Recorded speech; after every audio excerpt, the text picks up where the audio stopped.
Bullied for being poor, the black girl endured daily torment at her elite school.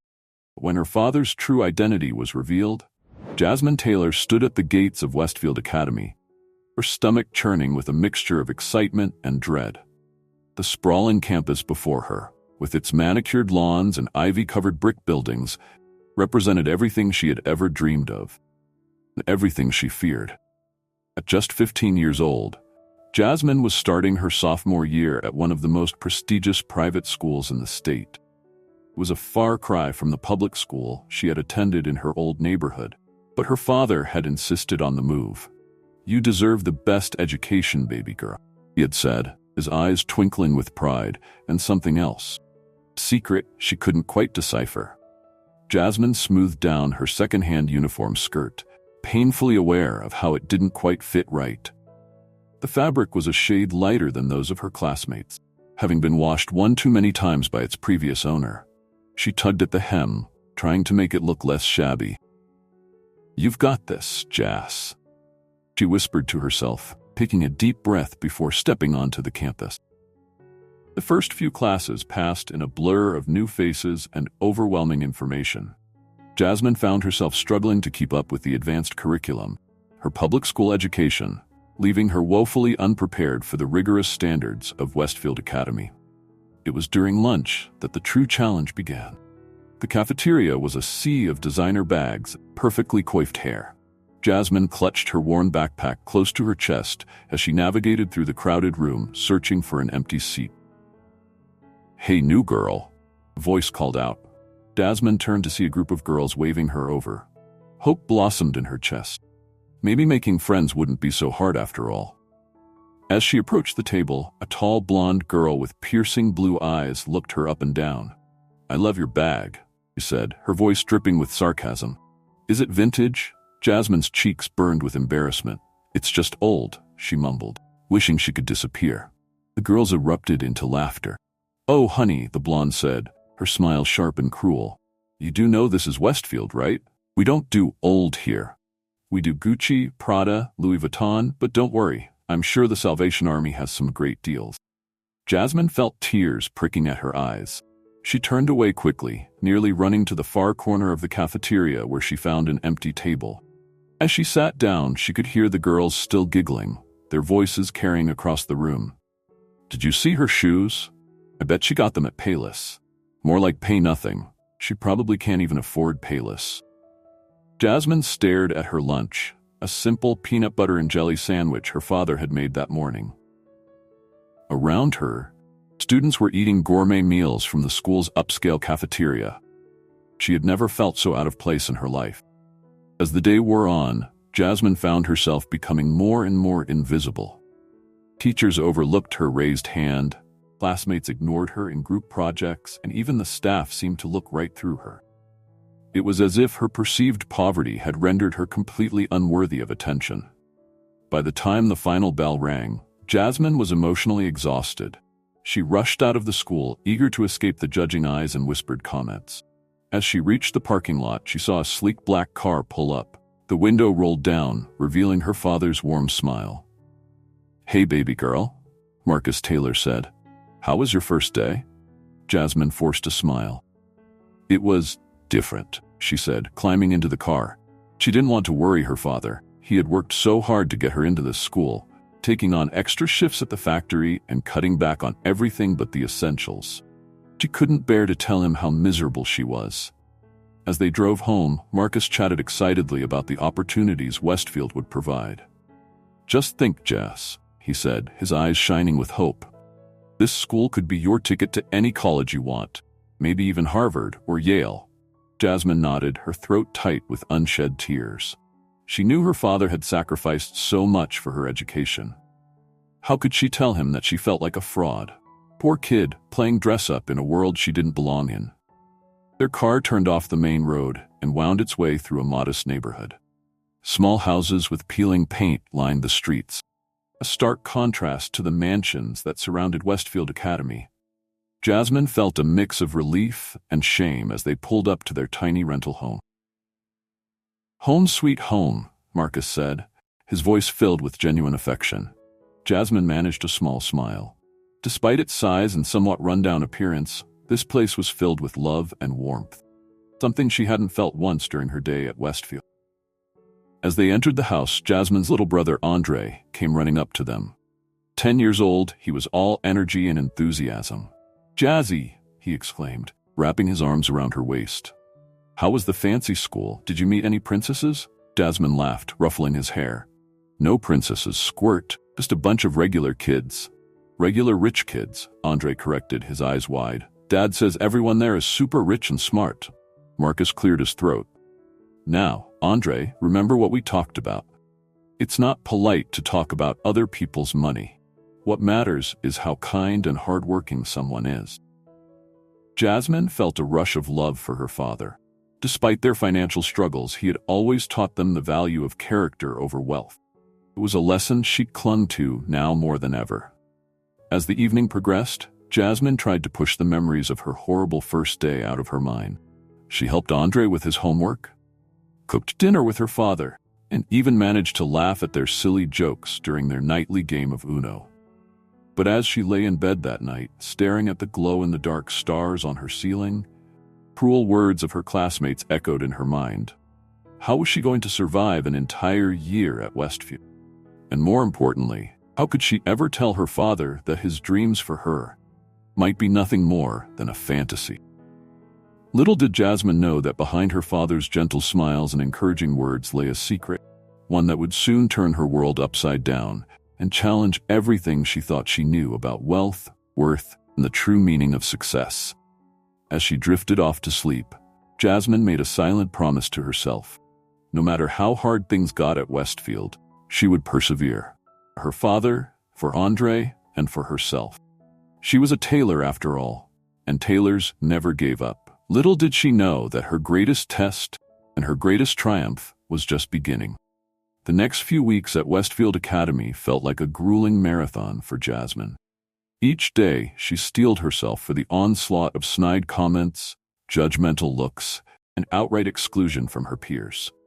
The blonde girl from the first day, whom Jasmine now knew as Brittany Sinclair, had made it her personal mission to remind Jasmine of her perceived inferiority at every turn. "Oh look, it's Goodwill Jasmine," Brittany would call out in the hallways, her posse of perfectly coiffed friends giggling behind her. "Did you bring your calculator today? Or are you still using an abacus?" Jasmine tried her best to ignore the taunts, focusing instead on her studies. She spent hours each night poring over her textbooks, determined to catch up to her classmates' advanced level. Her father, noticing her late nights, would often bring her cups of hot chocolate and words of encouragement. "You're doing great, baby girl," Marcus would say, his eyes crinkling with pride. "I know it's tough, but you're tougher. You've got Taylor blood in your veins." Those moments with her father were like oases in a desert of loneliness. Jasmine clung to them, using them as fuel to push through each difficult day. One afternoon, about a month into the school year, Jasmine was hurrying through the hallway when she collided with someone, sending her books sprawling across the floor. "I'm so sorry," a deep voice said. Jasmine looked up to see a tall boy with kind brown eyes bending down to help her gather her things. "It's okay," Jasmine mumbled, her cheeks burning with embarrassment. "I'm Ethan," the boy said, handing her the last of her books. "You're Jasmine, right? We have AP history together." Jasmine nodded, surprised that anyone had noticed her enough to learn her name. "Listen," Ethan continued, lowering his voice, "I've seen how Brittany and her crew have been treating you. It's not cool. You ever need someone to talk to or sit with at lunch, I'm around." Before Jasmine could respond, Ethan was called away by a group of his friends. She stood there, clutching her books, a small spark of hope igniting in her chest. Maybe, just maybe, she wasn't as invisible as she thought. That spark was quickly extinguished later that day when Jasmine overheard a conversation in the girls' bathroom. "Did you see Ethan talking to that charity case earlier?" Brittany's voice echoed off the tiled walls. "I know, right?" Another girl responded. "He's too nice for his own good," as if she'd ever fit in with our crowd. Jasmine felt her throat tighten. She waited until the girls left before emerging from the stall, her eyes meeting her reflection in the mirror. The girl staring back at her looked tired, her uniform hanging awkwardly on her thin frame. For a moment, Jasmine allowed herself to imagine what she'd look like in the designer clothes her classmates wore. Her hair styled by professionals instead of hastily braided each morning. She shook her head, banishing the thought. "Get it together, Jas," she whispered to herself. "You're here to learn, not to play dress-up." As the weeks wore on, Jasmine found small ways to cope with her isolation. She volunteered to help in the library during lunch periods, finding solace among the quiet stacks of books. Mrs. Hendricks, the elderly librarian, became something of a confidant. "You remind me of myself at your age," Mrs. Hendricks said one day as they were reshelving books. "I was a scholarship student too, you know. Felt like a fish out of water most days." Jasmine's eyes widened. "You were? But you seem so comfortable here." Mrs. Hendricks chuckled. "Oh, it took time, dear. But I learned that true worth isn't measured by the price tag on your clothes or the car your parents drive. It's about what's in here." She tapped her head, and in here, she placed a hand over her heart. Those words became a mantra for Jasmine, something she repeated to herself on particularly tough days. At home, Jasmine did her best to keep her struggles hidden from her family. She painted on a smile during dinner, regaling Andre with sanitized stories about her classes and teachers. But Marcus, with a parent's intuition, sensed that all was not well. One evening, as Jasmine was doing dishes after dinner, Marcus joined her at the sink. "You know," he said casually, drying a plate, "when I was your age, I thought I had to carry the weight of the world on my shoulders all by myself." Jasmine tensed, focusing intently on scrubbing a pot. "Took me a long time to learn that it's okay to ask for help," Marcus continued. "That it's not a sign of weakness, but of strength." Jasmine felt tears welling up in her eyes. She wanted so badly to unburden herself, to tell her father about the daily torment she endured. But the memory of his face, beaming with pride when she'd been accepted to Westfield, held her back. "I'm fine, Dad," she said, forcing a smile. "Just adjusting, you know." Marcus studied her for a long moment before nodding. "All right, baby girl, but remember, I'm always here if you need me. Always." That night, as Jasmine lay in bed, she heard hushed voices coming from the living room. Curiosity got the better of her, and she crept to her bedroom door, cracking it open slightly. "Can't keep this up much longer, Marcus," a woman's voice said. It took Jasmine a moment to recognize it as her Aunt Loretta, her father's sister. "The girl's suffering? Anyone can see that." "I know, Loretta," Marcus replied, his voice heavy with emotion. "But we're so close. Just a few more months, and everything will change. I can finally give Jasmine and Andre the life they deserve." "And what about the life they have now?" Aunt Loretta challenged. "Jasmine's walking around like a ghost of herself. And for what? So you can play out this experiment?" "Experiment?" Jasmine's mind reeled. What were they talking about? "It's not an experiment," Marcus said firmly. "It's about teaching them the value of hard work, earning their place in the world. I don't want them to grow up entitled, thinking everything will be handed to them on a silver platter. There's a difference between teaching values and torturing your child." Aunt Loretta shot back. "Marcus, I'm begging you, end this charade. Tell Jasmine the truth." Jasmine's heart was pounding so loudly she was sure they would hear it. What truth? What charade? But before she could hear more, Andre's sleepy voice called out from his room. "Dad, is everything okay?" Jasmine quickly shut her door and dove back into bed, her mind spinning. As she heard her father's footsteps approaching to check on them, she squeezed her eyes shut, pretending to be asleep. Long after the house had fallen silent, Jasmine lay awake, replaying the conversation in her head. What secret was her father keeping? And how would it change their lives? As dawn broke, casting a soft glow through her curtains, Jasmine made a decision. She would get to the bottom of this mystery, no matter what it took. Because something told her that the truth, whatever it was, held the key to understanding not just her present struggles, but her entire future. With renewed determination, Jasmine got ready for another day at Westfield Academy. But this time she wasn't just going to survive. She was going to find answers. The autumn air turned crisp as October rolled in, bringing with it a flurry of activity at Westfield Academy. Preparations for the annual Fall Gala were in full swing, an event that Jasmine quickly learned was less about raising funds for the school and more about showcasing the wealth and influence of the students' families. It's basically a fashion show for rich parents, Ethan explained one day as they worked together on a history project in the library. Over the past few weeks, he had become something of an ally to Jasmine, offering friendly smiles in the hallways and partnering with her in classes when he could. Sounds thrilling, Jasmine replied dryly, trying to ignore the pang in her chest. She knew there was no way her father could afford tickets to such an event, let alone the designer gowns and jewelry the other girls would be wearing. Ethan seemed to sense her discomfort. Hey, it's not all it's cracked up to be. Trust me, I'd much rather be at home watching movies than parading around in a monkey suit. Jasmine appreciated his attempt to make her feel better, but the truth was, she felt more out of place at Westfield than ever. The overheard conversation between her father and Aunt Loretta had been playing on repeat in her mind, driving her to distraction. What experiment was her father conducting? What truth was he hiding? The questions gnawed at her. She couldn't bring herself to confront him directly. Every time she considered it, the memory of his tired eyes and worn hands stopped her. Whatever he was doing, she reasoned, must be for their benefit. As the date of the fall gala approached, the bullying from Brittany and her crew intensified.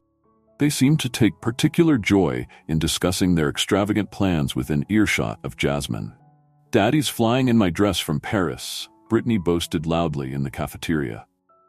"It's a one-of-a-kind piece from a designer you've probably never heard of." Jasmine kept her head down, pushing her food around on her tray. She had learned that reacting only encouraged them. "Oh, that's right," Brittany continued, her voice dripping with false sympathy. "I forgot you won't be joining us, Jasmine. I guess you'll be busy that night.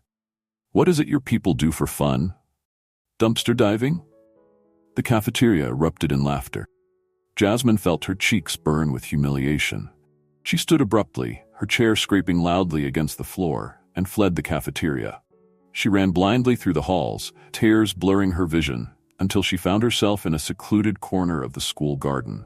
Collapsing onto a bench, she let out a sob that had been building for weeks. "Jasmine?" a gentle voice called out. She looked up to see Mrs. Hendricks approaching, concern etched on her kind face. "What's wrong, dear?" Floodgates opened. Through her tears, Jasmine poured out everything. The relentless bullying, her struggles to keep up academically, the overheard conversation between her father and aunt, and the gnawing feeling that she didn't belong anywhere. Mrs. Hendricks listened patiently, offering a comforting hand on Jasmine's shoulder. When the torrent of words finally subsided, the librarian spoke. "Jasmine, I want you to listen to me very carefully," she said, her voice firm but kind.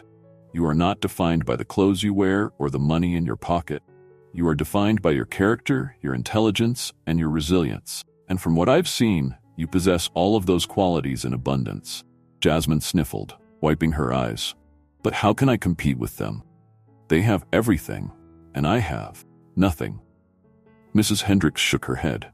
"You have everything that truly matters. And as for this secret your father is keeping, have faith in him. Parents often have reasons for their actions that we can't understand until we're older."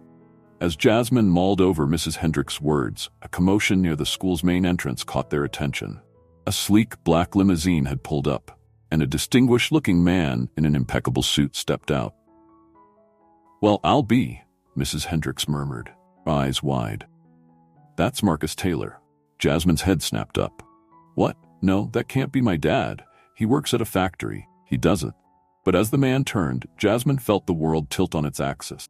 It was indeed her father, but a version of him she had never seen before.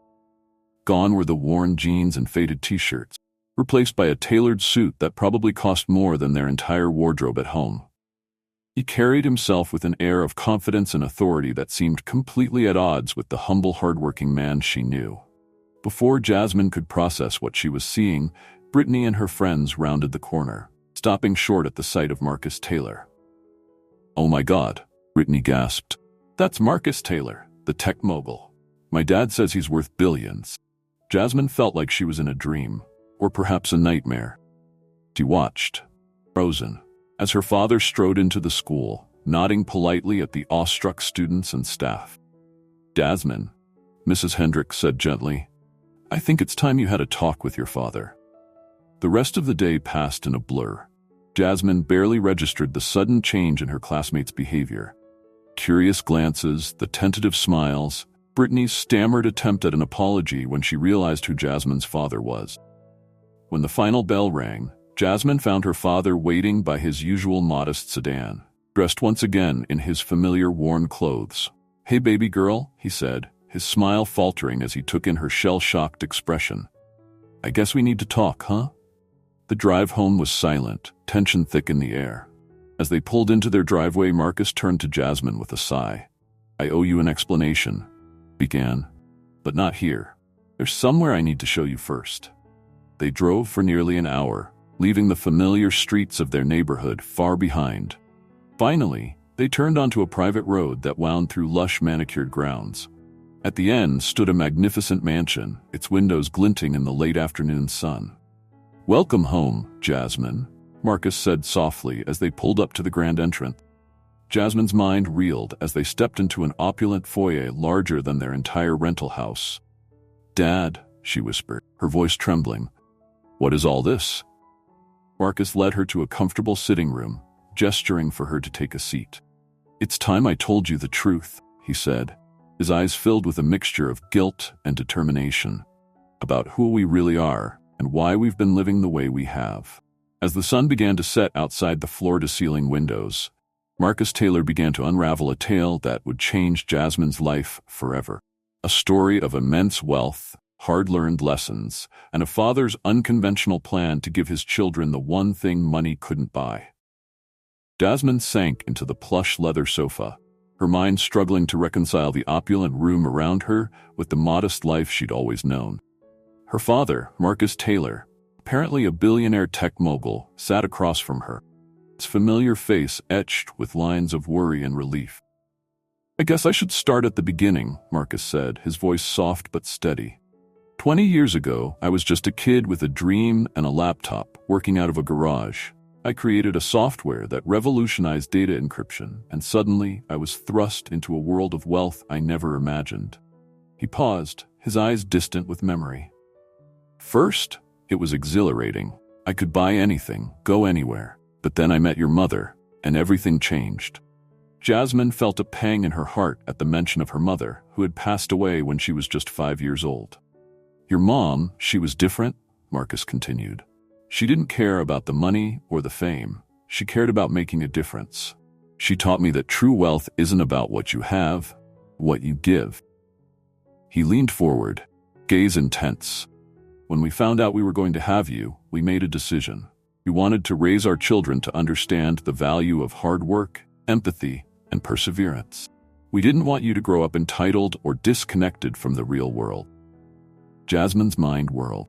"So all of this," she gestured around the room, "has been some kind of experiment?" Marcus winced at the word. "I prefer to think of it as a life lesson. We've been living modestly, not out of necessity, but by choice. I've been working those factory shifts, not because we needed the money, but to show you and Andre the dignity in all forms of work." Tears welled up in Jasmine's eyes, a mix of confusion, anger, and overwhelming emotion. "Why didn't you tell me? You have any idea what I've been going through at school?" Marcus's face crumpled with guilt. "I'm so sorry, baby girl. I never meant for you to suffer. I thought I was protecting you from the pitfalls of wealth. But I see now that I might have taken it too far."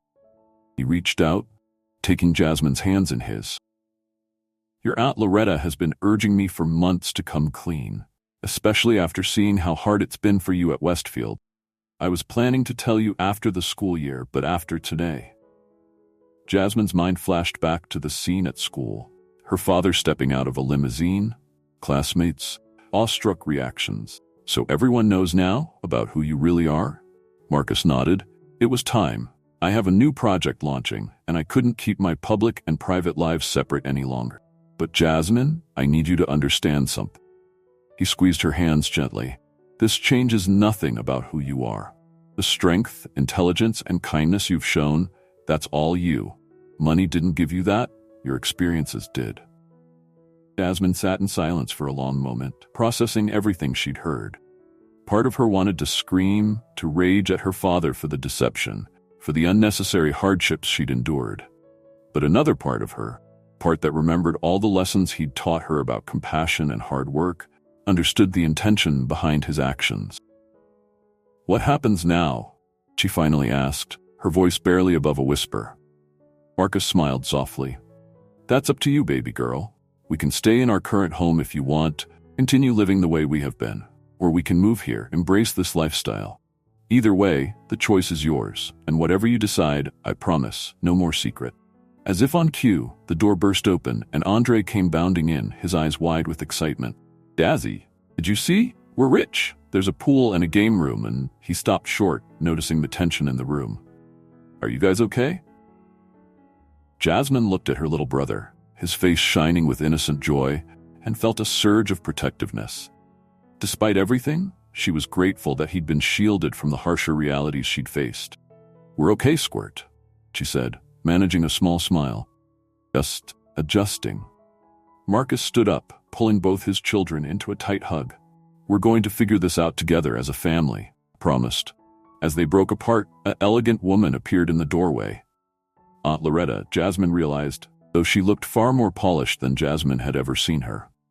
"I hate to interrupt," Loretta said, her voice gentle, "but there's a situation that needs your attention, Marcus. The press is starting to gather outside."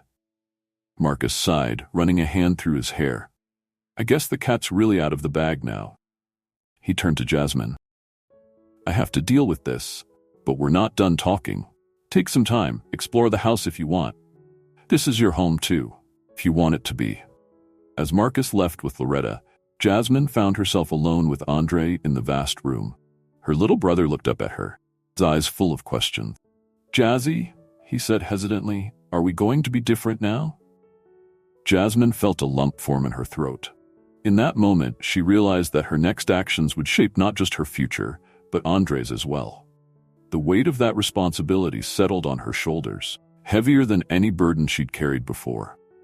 "No, Squirt," she said firmly, ruffling his hair. "We're still us. We just have more options now."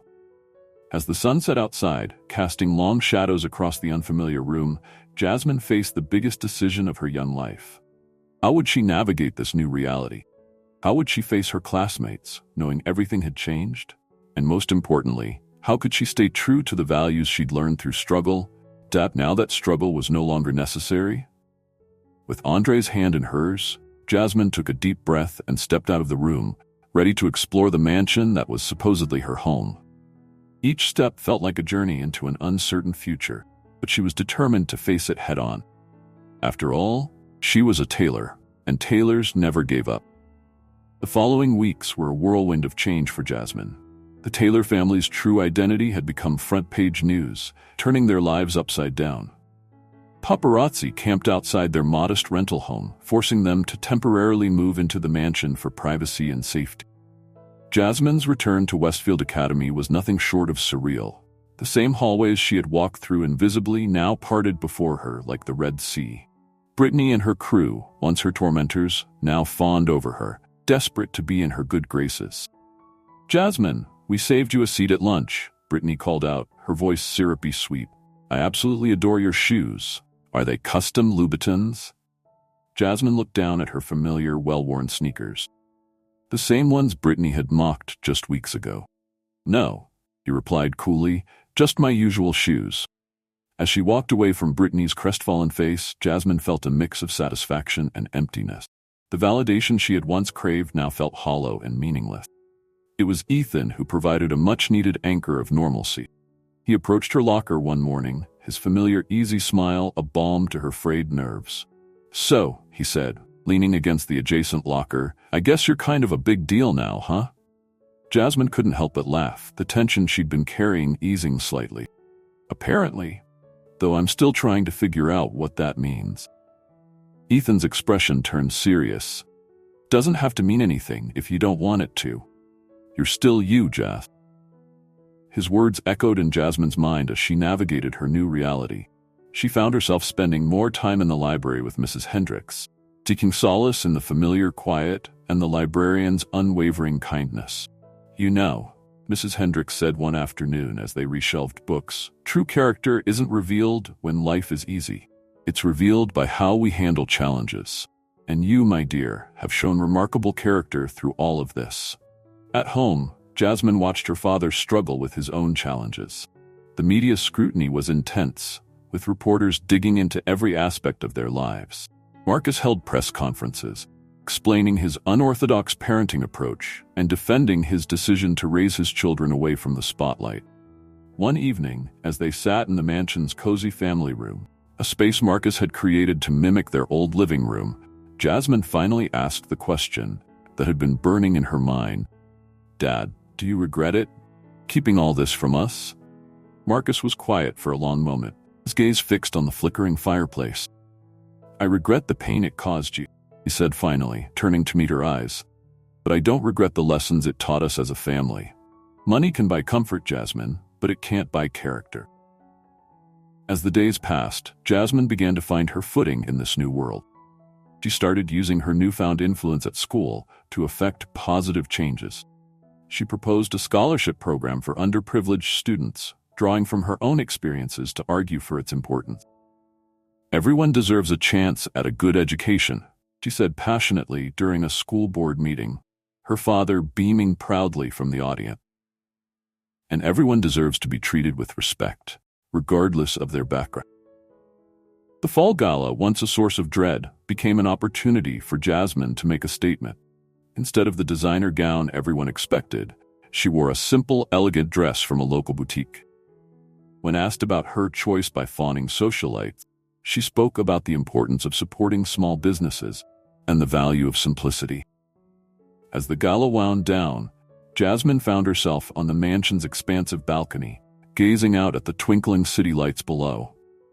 Ethan joined her, loosening his bow tie with a relieved sigh. "Penny, for your thoughts?" he asked, leaning on the railing beside her. Jasmine smiled, a genuine, relaxed smile that had become rare in recent weeks. "I was just thinking about how much has changed. A month ago, I would have given anything to be accepted by everyone in that room.